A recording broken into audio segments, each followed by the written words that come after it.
É isso aí.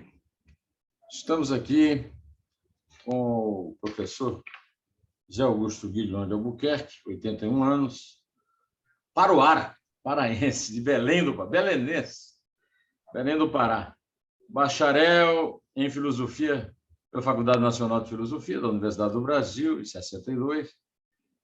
Mestre em Sociologia do Desenvolvimento pela Université Catholique de Louvain, em 1969, doutor em Sociologia do Desenvolvimento pela Université Catholique de Louvain, na Bélgica, né? 1972, e livre docente em Ciência Política, em 1976, pela USP. Afinal de contas, é USP, é Louvain ou é Unicamp? Tudo, um pouco de cada um. Escolhe. Não, a minha casa mesmo é a FNFI, né, do Rio. Mas a USP a minha vida inteira quase foi na USP. Então... Quem me falava muito, um amigo nosso, muito querido, que falava de você, era o Leôncio Martins Rodrigues, uma falta muito grande que ele faz ao pensamento acadêmico e à política no Brasil. Não, grande amigo, grande amigo. Foi ele quem me introduziu a você, viu? Por causa dele que eu li o seu livrão sobre o Lula. A conexão, né? E ainda ontem eu tive a alegria de reencontrar a Teca na turma que não aceitou ser despejada do seu Pérolas do Cotidiano, né? Eu encontrei dois queridos amigos, o Wagner Coutinho, um grande jornalista, foi meu subeditor de política no Estadão, e a Teca, que foi mulher a Teca Sadek, que foi mulher do Leôncio, na fase final da vida dele. Mas eu me lembro da sua especialidade era mais exterior, né? Agora está mais voltado para o Brasil. Não, mas, na verdade, eu tenho trabalhado mais com a política doméstica, porque ela se tornou tão importante e a política exterior do Brasil desapareceu, né? Não existe. Então, eu quis me dedicar a acompanhar a política externa e aí tive que desistir. E a política doméstica, ela se impôs, né? Porque ela está o tempo todo atropelando a nossa vida, né? Atropelando a nossa resistência e sobrevivência. Então, não há como deixar de acompanhar. Então, agora eu estou mais dedicado. Mas por muito tempo, eu fui também, me dediquei muito ao comportamento político, né? Inclusive fazendo pesquisas de opinião, essas coisas. Mas, quer dizer, eu continuo sendo um cientista político. Né? Ou, se você quiser, um professor de ciência política. A sua tragédia é mais ou menos a minha. Eu estou o tempo todo aqui, e a Isabel, minha mulher, né, vive me dizendo, Isabel está aqui, ó, estilogravura do Ciro, vive me dizendo, mas pô, só Bolsonaro, só política. Aí faz um pouco de cultura, eu faço, aos domingos eu faço uma entrevista chamada Dois Dedos de Prosa. Todo mundo só está interessado, não é nem na política, na fofoca política. É no pior que a política tem, que é a futrica, que é o joguinho de comadre, de compadre. E eu achei muito interessante essa sua ideia das pílulas, né, da coisa sintética, porque falta muita síntese, né? Principalmente na minha produção. Eu sou muito enxundioso, né? E também tem uma coisa agradável na sua escrita para a tua turma, que eu chamo agora a turma do Fico, nosso dia 21 de abril. Olha, se quiser, eu deixo de mandar. Não, eu fico. 21 de abril de qualquer ano. Que tem muita ironia, né? Por exemplo, eu encontrei na última correspondência nossa um termo bastante sintético do problema brasileiro, o presidencialismo de orçamento. É isso aí, né? Nós estamos em pleno presidencialismo do orçamento. E a sua observação é muito clara. Hoje, ninguém está interessado em nenhuma política social, ninguém está interessado em nenhum programa político, está todo mundo interessado na verba do orçamento. E o orçamento, que é a lei mais importante da República, a Lei de Diretrizes Orçamentárias, virou um joguete na mão de ladrões que mandam no Poder Executivo e no Poder Legislativo. Como é que lhe ocorreu essa nomenclatura nova? Olha, é o seguinte, eu A sou República do Orçamento. é a Quem manda no República do Orçamento. orçamento? Não, só que ela não é república, né? Ela é monopública, sei lá. Monopólio. Não é uma coisa pública, né? Sei lá. Mas, veja, é o seguinte, eu implico muito com essa ideia que digamos assim, se encastelou na ciência política brasileira, desse tal de presidencialismo de coalizão, né? Porque a vida política partidária era uma vida de coalizão, né?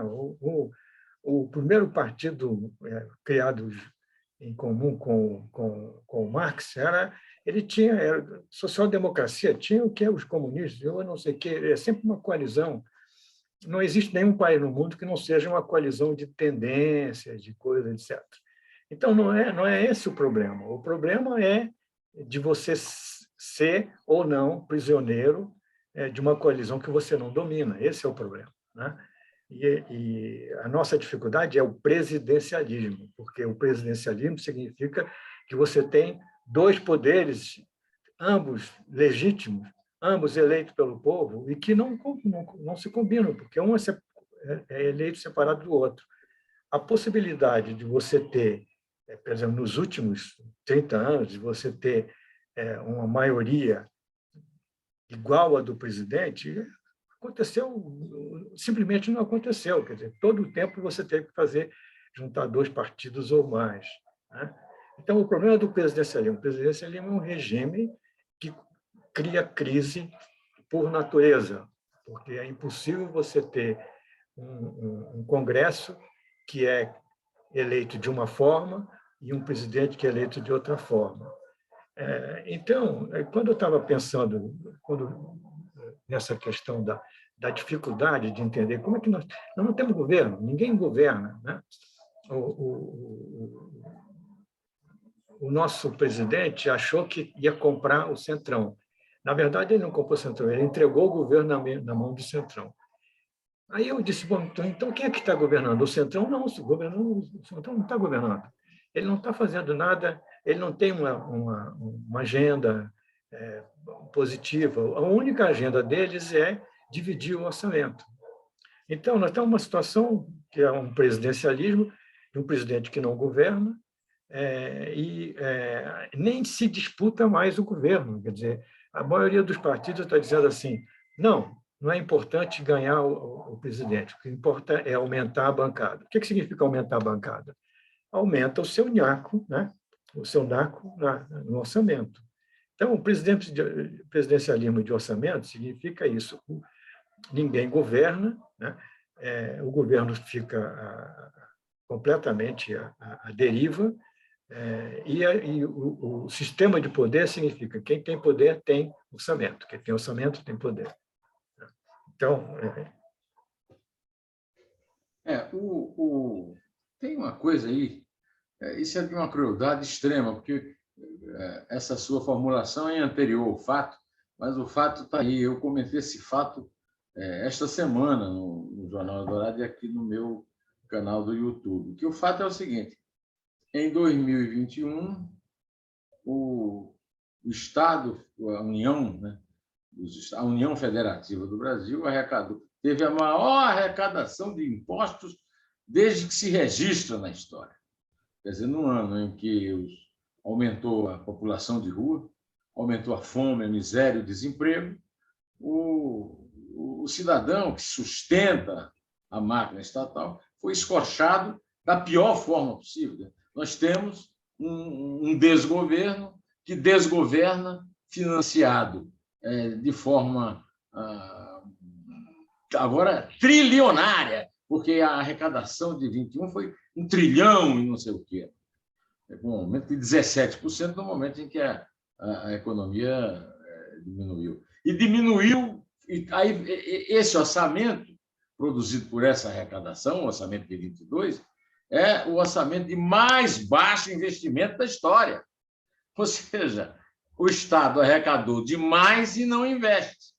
É também plantou um sistema que o Jornal Estado de São Paulo denunciou, chamando de bolsolão, de tratoraço e tal, mas é um orçamento clandestino. Nós temos um orçamento clandestino que despeja bilhões, centenas de bilhões de reais na mão dos deputados governistas para votarem no governo. Agora, votarem no desgoverno, porque o governo não governa. Então, a minha questão, dando sequência à sua pérola do cotidiano, é que a última entrevista que eu fiz aqui foi com o deputado federal Julian Lemos, do PSL da Paraíba. E ele disse o seguinte, isso você acabou de falar aí, professor, não tem... o que o Julian disse é que não, o Bolsonaro não...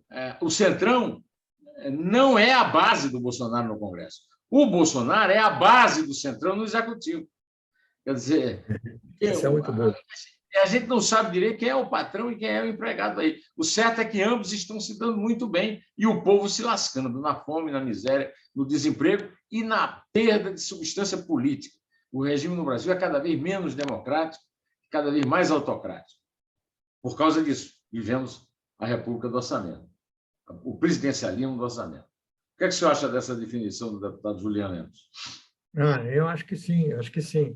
Só que ele não é propriamente a base do Centrão, porque ele não tem base, né? Ele é uma base imóvel, né? Então, vira para lá, vira para cá, ele tem obsessões, né? Ele não tem políticas nem agenda, ele tem obsessões. Então, ele está obcecado com essa questão da vacina de criança. De repente, surgiu isso, e é isso, ele não faz outra coisa senão tratar dessa obsessão. Então, nem é uma base... vacina. É a contra. São contra a vacina. Então, pois é. Então, o que se vai se fazer? Eu acho que o retrato disso está nessa discussão aí, nas conversas dos partidos. Os partidos estão fazendo uma coisa que é inédita. Durante a campanha, ou pré-campanha, eles estão conversando entre si. Só que eles não estão conversando sobre o que nós vamos fazer, né? Aonde nós vamos, como é que nós vamos fazer isso, quais são... Não, eles falam assim, bom, com que região que você fica? O governo de tal lugar. Essa é a conversa. Não tem conversa sobre o programa. O único que falou basicamente sobre o programa foi o Ciro, né? Mas o Ciro, quando ele falou o programa dele, você podia dizer, mas é o Bolsonaro que está falando? Não. É o Lula que está falando, porque ele juntou nas ideias que ele falou, vamos revogar todas essas reformas, vamos estatizar novamente, vamos acabar com isso, etc, etc. Você diz, mas quem está falando? É o Bolsonaro? Eu disse, não, é o Lula. Então, você não está vendo ninguém conversar sobre o assunto principal. Daqui a alguns meses, né, vai ter um novo governo. O que ele vai fazer?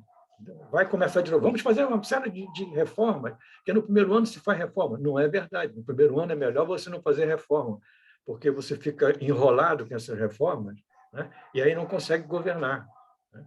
Então, enfim,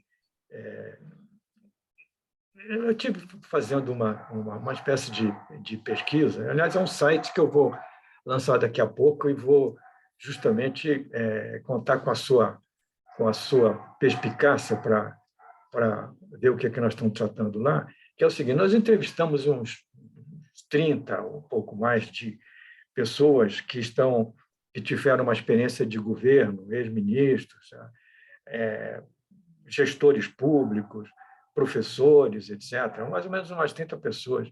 E, em geral, a gente começou dizendo assim, mas o que vocês acham da situação do Brasil? Quais são as principais reformas? Depois, quase todos eles, aqueles que realmente entendiam, que já estiveram no governo, já tiveram essa oportunidade, disseram assim, escuta, a legislação existe, sobra legislação. E essa legislação, ela é boa, só que não se aplica. Entendeu?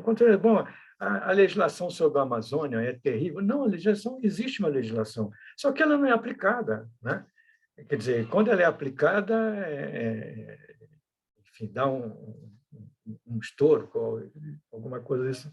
Então, tanto isso na escola, quanto na universidade, como na construção de infraestrutura, existe uma legislação boa, né?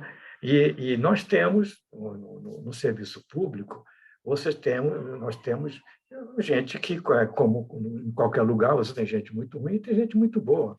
E tem gente muito competente em grandes partes do serviço público. Então, nós temos serviço público que é capaz de implementar legislações. Nós temos legislações que seria perfeito se fosse implementada. O que acontece? É isso, quer dizer, nós temos um presidencialismo de orçamento agora, né? Temos um presidencialismo de orçamento. Então, o que não é orçamento não interessa a ninguém, não interessa a ninguém, né? E mesmo nesse momento, quer dizer, eu gostaria de ver, de saber, por exemplo, o Moro, o que ele pretende fazer? Continuar com essa discussão sobre corrupção, sobre isso, sobre aquilo, não é o que se pensa. Ele, aparentemente, poderia fazer algumas coisas. O quê? Que tipo de coisa vai fazer? Vamos ficar discutindo lei de aborto com os protestantes? Tem sentido isso? Né? Eu peguei um exemplo do que que eu não tenho nada contra o Moro, eu acho que ele tem todo o direito de disputar, eu acho que ele tem uma série de qualidades, mas eu peguei esse exemplo como poderia pegar um outro qualquer, né? Você não está vendo, ninguém diz o que quer, para onde vai, né? Então, isso é lamentável, né? Seria até útil que nós tivéssemos um presidencialismo de orçamento se houvesse um orçamento de construção, né? De planejamento. Não, o nosso orçamento é um orçamento de demolição, porque o Lula e o PT dominaram, demolindo os cofres da República num processo de corrupção absurdo e que agora está sendo perdoado pela estrutura, pelo alto da justiça. Aí veio o Bolsonaro para destruir as instituições democráticas, né? Existe, na minha opinião, assim, uma grande massa que não votou no Bolsonaro, pelo Bolsonaro, mas contra o Lula, e achando que a República teria instituições fortes o suficiente para resistir às tentações totalitárias do Bolsonaro, o que não está acontecendo, porque a República se vendeu ao Bolsonaro. A República do Orçamento se rendeu ao projeto de demolição. Então, o governo brasileiro hoje é uma empresa de demolição. E mais, é uma empresa entregue a presidentes perpétuos. Eu tenho discutido isso nos meus artigos no Estadão, professor, e tenho dito isso. A Constituição não cometeu um erro maior. O erro maior que está sendo cometido é a emenda da reeleição, porque a emenda da reeleição foi de tal forma cretina, canalha, apressada, que ela permitiu a presidência perpétua. Agora é assim, o Bolsonaro faz um monte de besteira, o Lula ganha, assume, faz um monte de besteira, o Bolsonaro ganha, assume, e são presidentes perpétuos, porque não há nenhum impedimento de reeleição. E ninguém parece que prestar atenção no fato de que, na realidade, os dois favoritos disputam uma reeleição, porque nos Estados Unidos o cara só pode ser presidente 2 vezes. Aqui ele pode ser presidente 50 vezes. Pode botar o filho depois, o Lula tem o Lulinha, o Bolsonaro tem o Carlos, que ele considera um gênio político, e todos estão num processo de demolição e apenas da construção da fortuna das próprias famílias. No caso do Lula, além da família, tem o PT. No caso do Bolsonaro, é só a família e o resto que se dane. Mas, olha, na verdade, eu não penso que a reeleição seja o fator que causa essa desordem, porque antes disso, o presidente, o governador, o prefeito que saía, ele jogava todo o mandato dele para eleger alguém que ele queria eleger. Seja alguém que ele eleger de propósito para perder e depois ele se reeleger depois, mais tarde, ou seja alguém que fosse ajudá-lo a se perpetuar. Então, essa perpetuação, que você está se referindo, e que tem razão, ela não vem do processo de eleição. Antes da reeleição, isso já existia. O que acontece é que não existe uma legislação mais rígida em relação à questão do uso do dinheiro público durante a campanha. Quer dizer, aliás, existe uma legislação muito rígida que 6 meses antes proíbe tudo quanto é importante. Você não pode fazer um concurso, você não pode criar um novo programa, você não pode fazer nada. E fica todo o mundo fica parado. E a roubalheira continua, porque ela não é ali. Não, e a campanha? A campanha não para, e a roubalheira não para. Quer dizer, a legislação não serve de nada. Pois é, até recentemente era proibido fazer qualquer tentativa de campanha, de candidatura, não é? E agora o TSE parece que resolveu deixar que haja uma pré-candidatura. Aí, daqui a pouco, vai dizer anti-pré-candidatura. Então, o cara começa a se candidatar 10 anos antes. Quer dizer, só o Lula pode fazer isso. Ele é candidato há 20 anos. Então, as pessoas ficam, às vezes, assim, mas por que o Lula sempre sai na frente? Cara, porque ele tem gente que nasceu com ele presidente e que até hoje não conhece outro presidente a não ser ele. E os avatares do Lula. Né? Então, a meu ver, esse é um problema grave. A legislação ela é rígida onde ela não deve ser e ela é completamente complacente onde ela teria que ser rigorosa. Né? Então, temos um problema. Você não pode colocar outdoor, mas você pode fazer o que você quiser mais além disso. Né? E se você disser, não, eu sou um pré-candidato, quer dizer, o Lula, por exemplo, ele diz assim, eu não sou candidato, não sou nem candidato, nem pré-candidato, eu não sou nada. Quem manda é o partido que manda em mim, e agora eu quero que o movimento social mande em mim.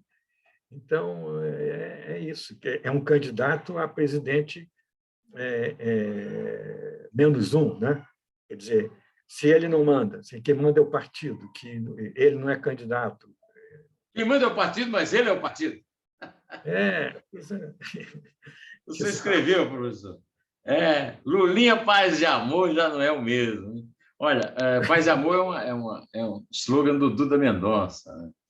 Publicitário genial da Bahia, pai profissional do João Santana, que é o publicitário hoje do Ciro, e que está de tornozeleira, se eu não me engano, e, no entanto, está fazendo a campanha do Ciro. Né? Aí era esse, segundo o seu raciocínio, na pérola dessa semana, né? O Lulinha Paz e Amor ganha todas. Né? O Lulinha Paz e Amor, quem é o assessor dele é o Palocci, né? Sempre ganha. Agora, além do Lulinha Paz e Amor, tem o João Ferrador. O senhor lembra do João Ferrador, não? O João Ferrador era o símbolo do movimento metalúrgico do Lula. Era um cara que estava sempre enfesado. Era um personagem do jornal do sindicato, né? E ele estava sempre enfesado. Esse cara é o Zé Disseu. Então, o Lula na verdade, ele vivia sob uma tríade, né? Palocci, Zé Disseu e o Luiz Guxiquem. Aí Nosso Senhor levou o Luiz Guxiquem a serviço para fazer o serviço lá no céu e ficaram os dois aqui, um inimigo do outro, e o Lula manda nos dois, ou melhor, talvez até é mandado pelos dois. Então tem essa, o Lulinha Paz e Amor, quando o Palocci faz o acordo com os empresários, o Zé Alencar é vice, agora o Geraldo Alckmin vai ser o vice da chapa do Lula, etc. E o João Ferrador, que é o símbolo dos arrasa-quarteirão do PT, né? Paulo Teixeira, Gleisi Hoffmann, etc. Ele sempre perde, né? Então, aqui, nós estamos nessa agora, o senhor quer dizer que o Lulinha Paz e Amor é peronomútil, é isso? Paz e amor, peronomútil, é mais ou menos. Porque é o tal negócio, né? Essa ideia que ele teve de eu vou, desde o início, deixar claro que eu sou o PT, o meu partido é o PT, portanto, nós apoiamos todos os governos antidemocráticos, né? Nós somos contra qualquer liberação do nosso das relações externas, né? Vamos acabar com essa coisa de privatização, vamos revogar tudo, etc, etc. Então, isso é uma conversa de João Ferrador, tá certo? Aquele que eu me lembro dessa figura, que ele diz assim, hoje acordei arretado, ele saía, né, dando soco a tudo quanto é lado. Então, ele não tem nada a ver com Lulinha, paz e amor, né? Ele deixou de conversar da outra vez ele fez aquela carta, não sei quem foi que inspirou, mas ele fez aquela carta ao povo brasileiro, no qual ele tinha duas ideias muito claras. Uma era que ele ia convencer os empresários de que ele iria tomar conta do PT, não ia deixar o PT fazer revolução nenhuma.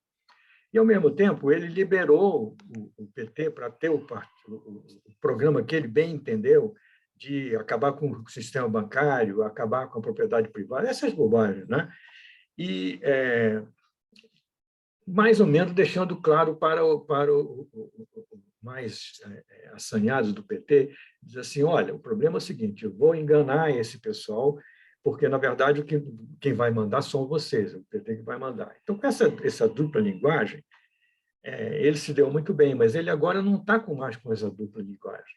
Um pouco com essa ideia de eu que sou de centro, eu sou a terceira via, etc. Né? Eu vou me apoiar agora num grande estadista brasileiro que não consegue voto nem para ele, mas vai trazer para mim. Né? Então, ele está meio perdido. Ele criou uma situação interna, a impressão que eu tenho que há uma insatisfação muito grande no PT, porque há uma parte, uma facção do PT que acha que o grande erro do PT e da Dilma foi que ela não aproveitou a situação para, no fundo, digamos assim, cooptar os militares, né, e ir em frente com essa agenda de controlar a imprensa, né, de acabar com o sistema bancário, digamos assim, sindicalizar a política. Ela perdeu essa oportunidade, por isso que agora houve esse golpe, né? Então, essas pessoas estão achando que, desde lá, o PT está errando muito, e agora chegou na hora de você fazer realmente a revolução. Ora, ele vem aqui e diz, não vou fazer revolução nenhuma. Então, existe um movimento muito forte lá dentro de rebeldia, digamos assim. Você não acha que o Bolsonaro já fez o serviço sujo para ele? A demolição do Bolsonaro como sempre, a direita, o senhor que conhece bem a história, né?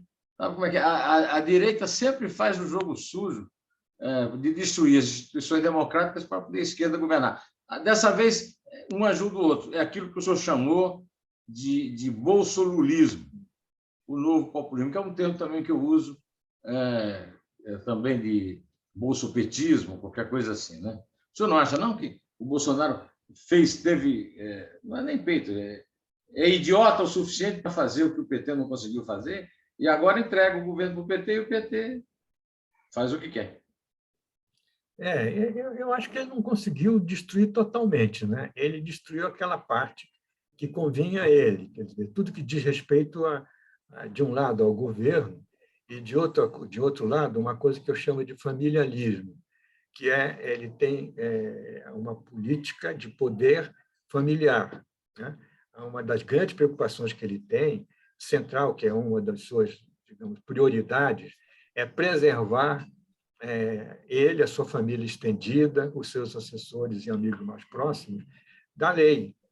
Então, eles estão todos, esse tal quadrado, eu estou sempre dentro do quadrado. Cara, você está dentro do quadrado, onde, nesse quadrado, a lei não existe, a lei só está para proteger. Agora, nós que estamos fora do quadrado, nós temos que respeitar a lei. Eu acho o que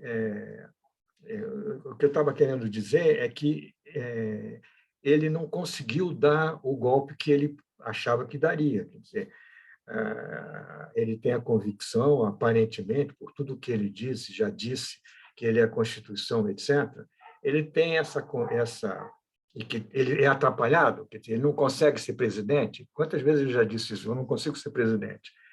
Porque isso significa que ele, na verdade, ele tem um direito divino, ou dado pelo povo, ou senão nem é dado pelo povo, claro, de ter poder absoluto. E as pessoas, sabe, não entendem isso. O Supremo não entende isso, entendeu?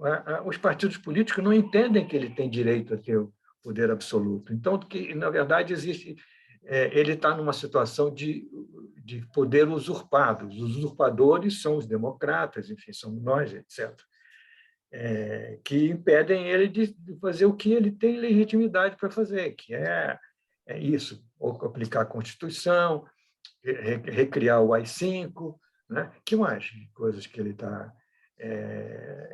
acabar com o combate à Covid, né? É uma esse tipo de coisa. Né? Matar as crianças. Um herodismo, né? Coisa do Herodes Antipas, um herodismo antipático. Agora, voltando a essa questão do bolsonarismo, do novo populismo, que o senhor um dos tópicos das suas pérolas, né? Ninguém se lembra, parece se lembrar do tempo em que o capitão terrorista votava no Lula, né? Considerava o golpista Hugo Chávez a grande esperança da América Latina. Tem entrevista do Estadão ele dizendo isso. Não é populismo de direita, porque a direita não é populista de nascença, né? Mas é um populismo contra o povo.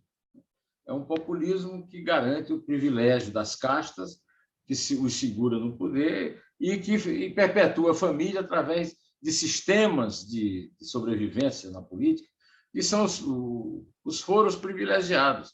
É uma bobagem imaginar que o Bolsonaro, perdendo a eleição, ele é expelido da política, porque ele não é. De algum jeito ele vai arrumar, da mesma forma que o Lula arrumou um perdão antecipado, ele vai arrumar um foro privilegiado do Lula, se o PT ganhar, ou sei lá de quem, através do Centrão também, que o Centrão também é lulista. Né? O que é que o senhor acha desse novo populismo contra o povo? Olha, a questão desse populismo, que aí a literatura internacional chama de neopopulismo, porque tem a ver com o que se passou com o Trump, né, o que está se passando agora no leste europeu, etc., na Polônia, na Hungria, etc., que é o chamado neopopulismo de direita. Né? Ele é neo porque ele aparece como representando a direita. Isso, geralmente, o populismo era associado à esquerda. Eu tenho estudado isso e o que eu pude perceber é que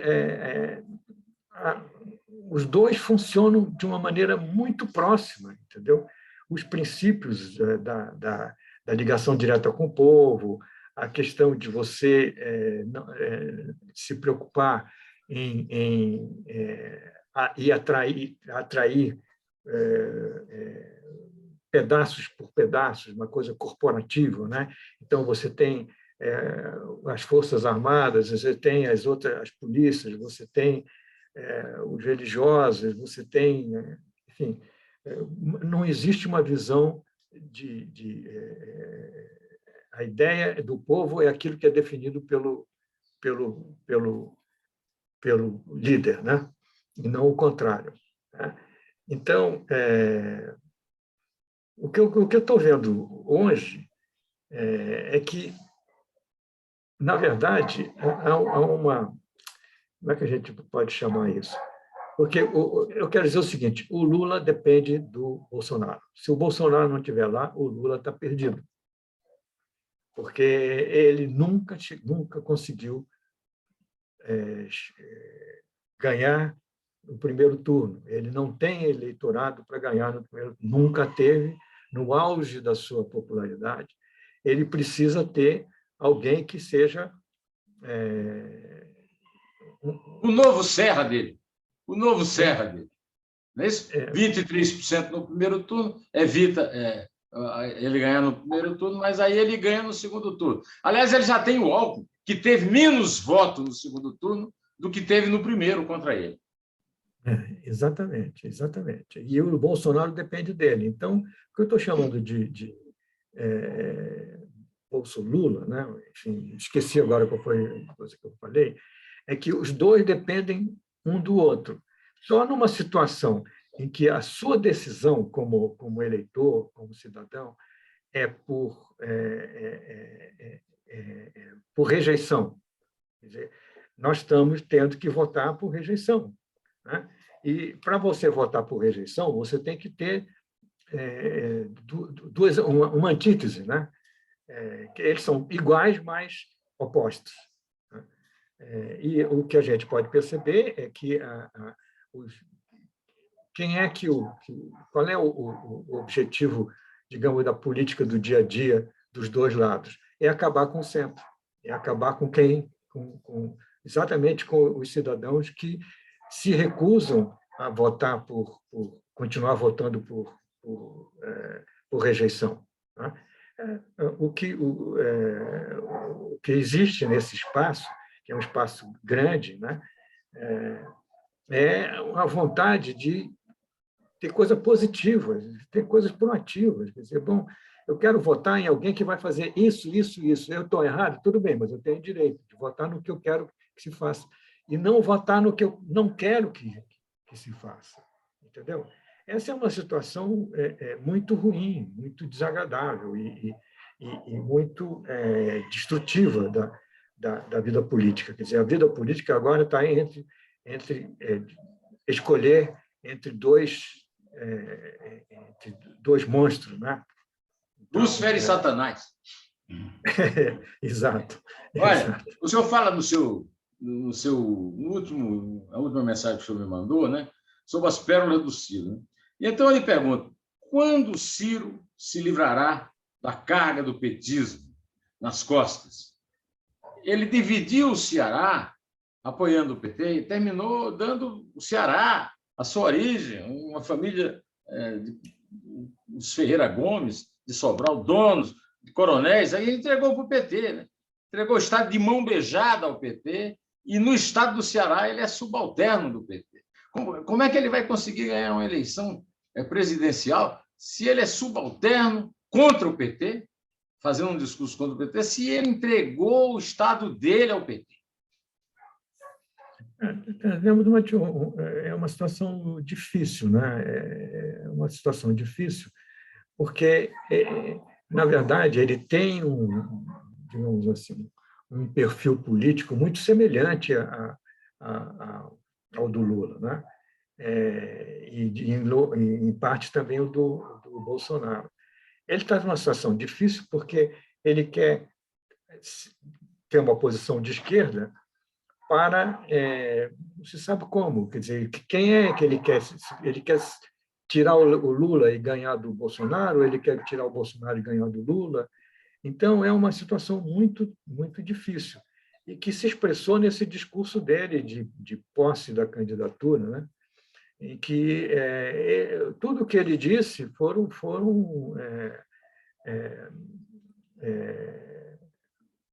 agendas que são as agendas do Lula e do Bolsonaro. Tem uma agenda muito parecida, né? Vamos revogar tudo, vamos acabar com toda a legislação, vamos entregar o banco na mão dos bandidos, etc.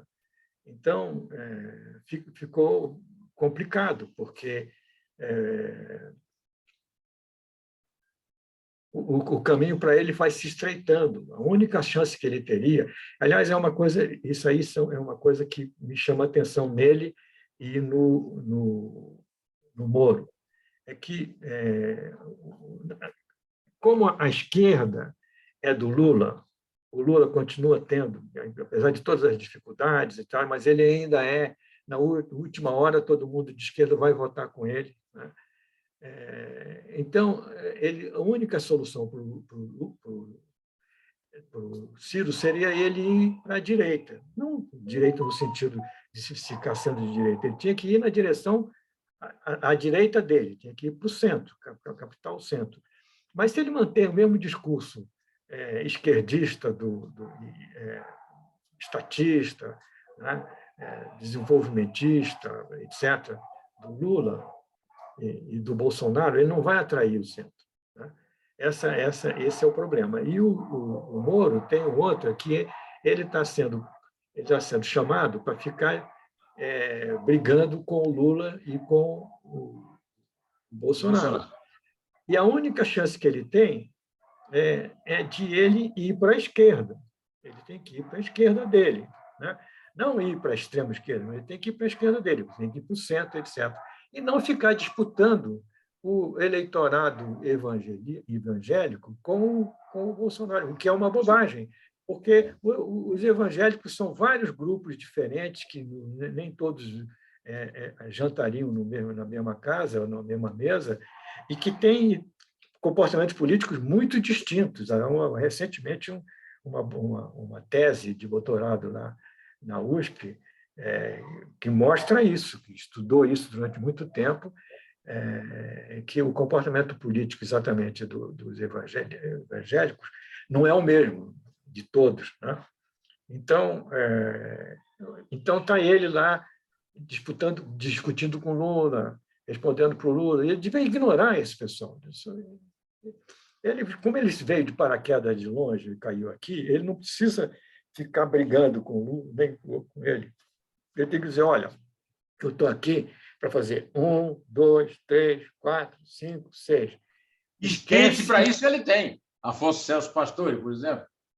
Então, Modesto Carvalhosa, Chico Graziano. Os melhores. Então, para fazer um programa, um planejamento. Agora, ele é o chave de cadeia, né? Só que ele perdeu a chave da cadeia. Né? É o Gilmar Mendes ao contrário. Como é que ele se mantém na política sem ter mais as chaves da cadeia? Sem quê? Moro. Sem o quê? Sem as chaves da cadeia. Pois é. Esse é um problema que todo juiz tem, é que os juízes eles não conversam com ninguém, eles conversam com papel. Né? Tem aquela história, o que não está nos autos não está no mundo. Então, ele tem o papel na frente dele, ele discute com o papel, ele escreve, corta, etc. Mas ele não faz, não é uma pessoa que faça barganha. Né? Então, tudo bem, então, eu cedo aqui, você cede ali. Eu não vou mexer nos bancos, mas, em compensação, você não mexe nos sindicatos. Então, esse tipo de coisa, o juiz, em princípio, não deveria fazer. Né? Então, ele tem que mudar, tem que ter uma espécie assim de estalo de Vieira na cabeça e dizer assim, olha, eu não sou mais juiz, não sou mais juiz. Eu tenho que fazer concessões, eu tenho que entender de política. Como eu não entendo de política, eu tenho que chamar gente que entende de política para discutir comigo. Né? Quem está orientando ele a ficar batendo boca com o Lula e com o Bolsonaro está fazendo um erro. Né? Ele tem que ir conversar com todo mundo, e sobretudo a esquerda dele. Né? Agora, e o João Dória, hein? 2 a 4%. O herói da vacina salvadora não escapa da pedra do serrismo. Né? Aquele que abandona o mandato pelo meio ao ouvir o canto de sereia, né? o guizo da serpente. O IPESP está dando de 2 a 4%. Hein? Praga do capitão terrorista? Ou... Não sei, viu? O problema é que ele é um cara que tem sido competente no governo, ele tem feito as coisas certas, ele tinha... E é o herói da vacina. Sem ele não tinha vacina no Brasil. Entendo, mas aí ele jogou isso para o alto, entendeu? Porque, enfim, é um problema sério. Ele tinha uma posição de liderança entre os governadores, logo no início, sim. Né? Aí ele começou a bater na mesa e querer mandar. E aí disse, não, meu filho, você, governador, pode ser governador de São Paulo, mas lá em São Paulo você manda, aqui não manda. E aí o que aconteceu? Ele nem participa mais. Todo esse fórum que ele teria para se projetar fora de São Paulo, ele jogou fora, entendeu? Então, o problema é esse. Ele não é, ele é digamos, esse modelo aventureiro, quer dizer, alguém que pula de paraquedas na política sem ter conhecimento de política, sem ter experiência de política, etc. E o que acontece? Ele não sabe negociar. Ele podia ter mantido o PSDB unido. Ele poderia ganhar essa eleição lá conversando, chegado para o governador lá do Rio Grande do Sul. Sul, vou chegar para ele e dizer assim, olha, vamos conversar e tal, o que você acha? Vamos fazer tais coisas, vamos discutir um programa. Não, ele bateu na mesa e disse, eu vou ser eu. Tasso Gereissati, Antônio Anastasia. Então, você vai fazer o quê? Né? Então, esse é um grande problema. Como fez, aliás, ele aprendeu... E não pode dizer que é jejum, porque o pai era político, o pai era deputado, o pai foi cassado em 64. E ele tem o nome do pai. Ele é Júnior, né? Sim. Ele é Júnior demais. Mas a vida dele foi uma vida foi um outro tipo de política, né? Era uma política mais de mercado, etc., né? E numa situação... O senhor tem muita experiência com o MDB, hein? O senhor sabe quem é Simone Tebet, filha de Ramos Tebet, muito ligada a Ulisses, uma pessoa que sintetiza o melhor do MDB. Mas o MDB consegue ser pior do que o PSDB, né? Quer dizer que depois do Tortura Nunca Mais, nós vamos ter agora o MDB nunca mais, né? Doutor Ulisses nunca mais. Não sei, eu acho que o problema, eu acho que ela tem uma figura, ela tem uma que é muito favorável para ela, né? Porque é uma pessoa que tem experiência política, sabe o que é política, tem experiência tanto de legislativo quanto de executivo, né?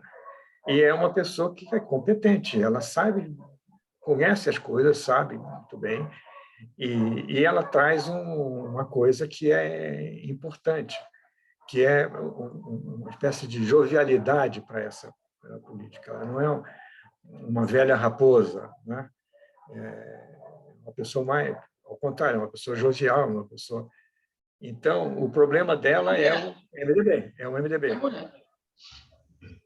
Agora, vamos ver o que vai acontecer, porque o MDB está querendo ver se faz algum tipo de aliança aí para voltar para o governo, né? Então, isso é uma coisa que eles sabem fazer. Agora, o Bolsonaro, nós passamos por uma coisa importante, que é o seguinte: o Bolsonaro vendeu e ganhou a eleição, mantém o voto de muitos nostálgicos da ditadura. Mas o Bolsonaro foi um rebelde da ditadura. O Bolsonaro foi golpista na ditadura. Quer dizer, o Bolsonaro não tinha idade para ser frotista, mas o general Augusto Heleno era chefe de gabinete, era ajudante de ordens do Frota, quando o Frota tentou dar o golpe no Geisel. O Geisel chama o Bolsonaro de mau militar, num livro que eu tenho aqui, da Fundação Getúlio Vargas. E o Bolsonaro conquistou a simpatia que a ditadura sempre teve na classe média brasileira. Eu acho que essa simpatia reúne revolucionários e golpistas de 64 e lhe garante uma sobrevida política, inclusive para tirá-lo da cadeia, que é o que ele mais teme. O que o senhor acha disso? Olha,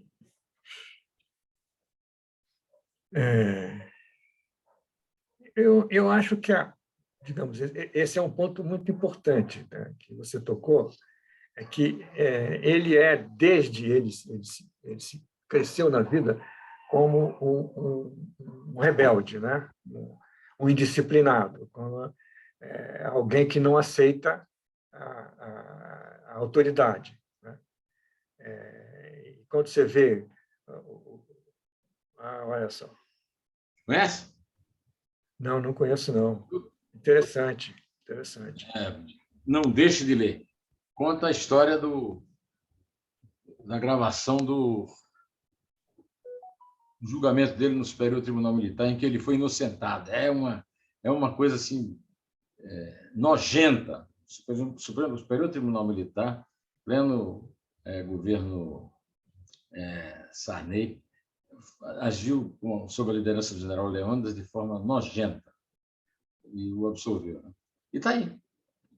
Agora está unindo castelistas, golpistas, frotistas, gaiselistas, todos são Bolsonaro. Tenho testemunhos assim, bastante impressionantes para mim, de gente muito ligada ao Geisel, que está aí lutando pela reeleição de Bolsonaro. Ah, é? Na Não época, deixe de ligado. Interessante, interessante. Eu acho que eu não sei qual é a política hoje dos militares. Se eles estiverem dispostos a fazer um suicídio, né, que é se envolver completamente na política e sofrer uma divisão interna, né, ou provocar uma rebelião do baixo clero militar, a cabeça dele vai rolar. Né? Então, eu acho uma situação muito complicada para a Força Armada, porque eles já não têm, a meu ver, um controle tão grande da tropa, né? E mesmo dos oficiais de baixo coturno. Né? Então, é uma situação complicada. Eles estão sendo pressionados a entrar na política. Deve ter esses que estão se locupletando na política, que acham que podem recompor o golpe militar, mas, enfim, é complicado. Eu não... É o seguinte, quer dizer, para a gente encerrar aqui, que eu já li também muito tempo, o profeta do bolsonarismo é o Pedro, do Pedro e o Lobo? Do quê? Desculpa. O profeta do bolsolulismo, dessa política de coalizão secreta do Bolsonaro com o Lula, é o protagonista do conto infantil Pedro e o Lobo? Exato. Então, eu tentei contar essa história, né? Porque ela me parece muito clara, né? Quer dizer, ele passou o tempo todo ameaçando dar um golpe, ameaçando dar um golpe, ameaçando dar um golpe, né? Ou ele dá o golpe, né? Ou ele acaba sendo o tal negócio. Você se junta com quem... Dá o golpe ou desmoraliza o golpe? Exatamente. Ou dá o golpe ou perde o pretexto. E esse seu novo livro aí, O Colapso de Bolsonaro? Então, ele está praticamente pronto. Eu já terminei a primeira parte, que é 2019, a segunda parte, que é 2020, a terceira parte, que é 2021, que é o que eu estou terminando agora. Então, isso reúne todos os meus artigos, todos os meus blogs, etc., que foram acompanhando passo a passo, entendeu? Então, é interessante porque há coisas que eu disse em 2019 e que ficaram claras agora, né? Entendeu? Logo no primeiro coisa, eu disse, olha, esse homem acabou de ser eleito, ele não tem partido, ele não tem maioria, ele não sabe governar, não tem experiência, não pode dar certo. Isso é a primeira coisa que eu começo o livro dizendo isso, e está tudo datado, né? Então, mas vai sair. Eu estou agora revisando, né? Fazendo uma revisão, já reuni todos os artigos e fazendo uma revisão bem cuidadosa, bem clara. Como são coisas mais... Estão me referindo o tempo todo a acontecimentos, eu tenho que fazer muita nota, dizendo, olha, isso foi isso que aconteceu, etc., etc. Enfim, eu acho que brevemente eu vou estar lançando. E espero ter você como leitor. Vai ter, logo, logo. Primeiro leitor. Para terminar, porque eu já tomei muito seu tempo mesmo, Este ano é o ano do bicentenário da República, da Independência, e o ano do centenário de Darcy Ribeiro. E o professor Cristóvão Buarque, que foi amigo e bastante ligado ao Darcy Ribeiro, lembrou numa entrevista ao Ricardo Noblar, no blog do Metrópolis, que o Brasil, que a verdadeira mania nacional é a indignação que se transforma em acomodação. E aí os perversos são sempre perdoados. Estamos aí assistindo esse raciocínio do Darcy via Cristóvão Buarque de uma forma cruel para o povo, né? Exato. Infelizmente, nós temos essa coisa, essa rebeldia. Tem um diplomata amigo meu que ele diz assim: o Brasil os brasileiros são rebeldes. Na maioria dos países, as pessoas respeitam a lei, as pessoas aceitam algumas coisas, não aceitam outras, mas aqui, se você é contra as leis, você é contra as instituições, etc., você tem uma coisa positiva, né? Então, mas é uma rebeldia também que veja, se você pensar, em 2013, milhões de pessoas estavam dizendo: não aguento mais, esses governos não governam, essas pessoas que a gente elege não fazem nada, só cuidam dos assuntos deles. Esse tema de milhões de pessoas, desde 2013. Você acha que e depois eles continuaram 3 anos, até 2016 continuaram nessa coisa, até que cansaram, né? Até que cansaram. Agora, você acha que essas pessoas mudaram de ideia? Não, o governo é ótimo, só faz o que eu quero, o que eu preciso, tudo que eu pago, eu recebo de volta com muito mais valor. Né? Você acha que houve essa mudança? Não houve essa mudança. Claro que não. Né? Mas houve o quê? A acomodação. Aquilo que o Darcy fala e que o Cristóvão cita. Houve uma acomodação. Mas e aí os perversos sempre escapam. Pois é, mas aí tem aquela coisa da centelha, né? Tem aquela coisa da centelha. O gramado todo, né? A pradaria está toda seca. E aí, de repente, dá uma centelha, né? E vai Pega tudo... Pode acontecer, né? O senhor acabou de ver aí que o IPESP disse que o Lula tem 44, quase eleito no primeiro turno. O Bolsonaro tem 24, candidato a ser o Serra, que o Lula venceu. Mas o senhor sempre foi respeitado como uma pessoa que sabe ler pesquisa. Como é que o senhor leu essa pesquisa para a gente encerrar a nossa conversa? Olha, eu acho que essa pesquisa, para mim, como a maioria dessas pesquisas, é um negócio. Vamos supor que você tem um jogo de decisão de campeonato. Aí tem um time que entra em campo sozinho, e durante 10 anos, 15 anos, ele está fazendo gol. Aí entra o outro time que está 0, ele está apanhando de 50-0. Então, até ele chegar aos 50, leva um tempo. Então, você está retratando um campo de futebol em que só tem um lado, e tem o juiz do lado dele, e ele só tem um lado, e ele está fazendo gol em cima de gol, entendeu? Deixa acontecer.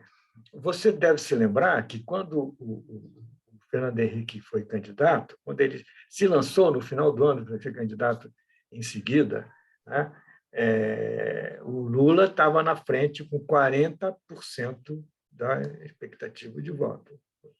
Lula ia ganhar no primeiro turno, ia fazer... Perdeu no primeiro turno. E o Fernando Henrique entrou com 8%. 8%. Era 48%. Por coincidência, os votos do Ciro e do Moro, hoje. Exatamente. Então, isso é o que se chama leitura realista de pesquisa, professor Guilherme. É impossível. Veja bem, vocês não sabemos quem são os candidatos, entendeu? Ainda tem aí muito candidato que vai querer entrar, outros que vão sair. Como é que você pode definir uma sucessão sem saber quem são os candidatos? O Lula disse: eu não sou candidato. Quem vai decidir é o partido, tá certo? Eu acredito no Lula. Ele não é candidato. Quem vai decidir é o partido. Então, como é que eu vou dizer que eu vou votar no Lula? Não, eu acredito nele. Ele não é, ninguém é candidato, né? Certo? O único candidato realmente é o Ciro, já fez a sua decisão. Professor José Augusto Guilhom de Albuquerque, primo do meu amigo querido, de quem eu tenho muita saudade, Mário Petrelli, eu me despeço Saudoso. comovido com a sua lucidez. Muito obrigado, viu, por emprestar essa lucidez aos nossos 320 mil inscritos do canal José Neumann de Pinto no YouTube e no blog do Neumann no Instagram. Muito obrigado, muito obrigado. Estou sempre à sua disposição. Um grande abraço. Abraço, professor.